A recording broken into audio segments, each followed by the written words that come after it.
मैंने आपंकर प्रिय धारावाहिक सीरियल सिंदूर खेला एपिसोड आपण मैंने देखा पाइबे जबरदस्त सीन। हाँ सांग मैंने आपण मैंने देखा पाइबे जे आज जो पूरा परिवार होली खेलवाई समस्ते एकाठी होते आसे आद्या मेघा पादर रंग लगाउे तापर मेघा पाद को पछू नहीं जाए एवं मेघा कहे ए सब नाटक तू बंद कर आद्या आसे मेघा आद्या उपर जिते राग थी कथा कथार सुझाई दिखती तापर मेघा कहे देख आद्या तोर जो हस हस मुह पछार छल कपट लुचाई रखीचु ना तू कौन भावुचु मो परिवार हृदय जितवाई चेष्टा करुचु ना से लक्ष्य तोर केबे भी पूरण हेबनी।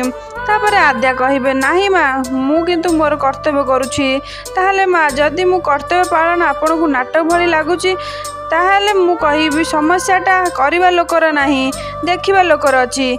आद्यार ए सब कथा शुणी मेघा जोरे रागी जाती तापर पूरा परिवार लोक आद्यार कथा शुणी पूरा आश्चर्य हो पड़ती। तो फ्रेंड्स आपण मानू कौन लगुच आद्यार ये कड़ा जवाब रे पूरा परिवार लोग सतर्क हेबे ना आद्यार विरुद्ध रे किसी षड्यंत्र रचाइबे जदि हाँ कमेंट रे बोली लिखंतु। आज वीडियो भल लगे लाइक शेयर सब्सक्राइब करंतु।